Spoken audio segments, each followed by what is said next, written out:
If you've got pain right below your knee, it's usually because your hips and your ankles are not doing their job. You're gonna need a low plyo box or a bench. Make sure this knee is a little soft. You don't wanna lock it in. Now you're gonna let this hip drop slightly. Make sure that this knee does not cave in. The movement should only come right here. No leaning in or out with the torso. Then you're gonna squeeze the glute on the standing leg and bring that pelvis even. You're gonna hold this for 2 to 3 seconds and then come back down. This strengthens the glute medius in its main job, which is controlling the pelvic position in single leg stance. This reduces the knees caving in. It also helps reduce stress on the knee by aligning the knee properly. It improves balance and stability when standing on one leg, and it also makes climbing the stairs and walking smoother. For this next exercise, you're gonna need a very sturdy band. Anchor this band at knee level. You're also gonna need to elevate your heel slightly. I use 2 plate weights. In order to know where to place the weights, hold your band out like this. Then you're gonna put your heel on the plate weight and make sure that this band touches the front of your knee. You'll do that for the second one as well. Now you're gonna bring each leg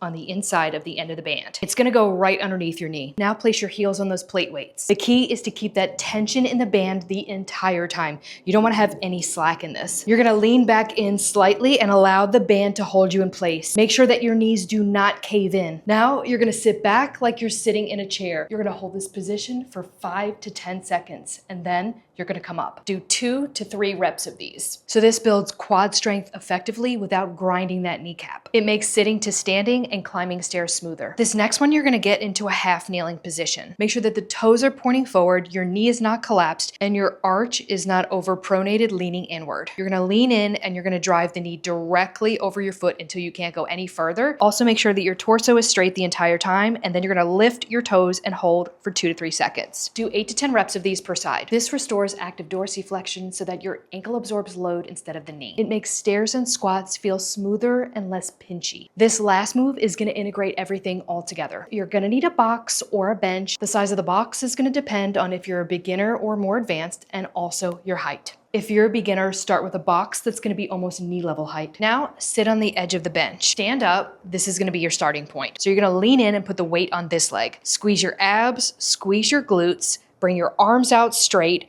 and then slowly lower down. Then come back up. You're gonna make sure that this leg remains lifted the entire time. Do 6 to 8 reps of these per side. And when that gets too easy, use something shorter. This integrates hip, quad, and ankle control in one leg. It makes standing from a chair, getting out of a car, and stair climbing more stable and pain-free.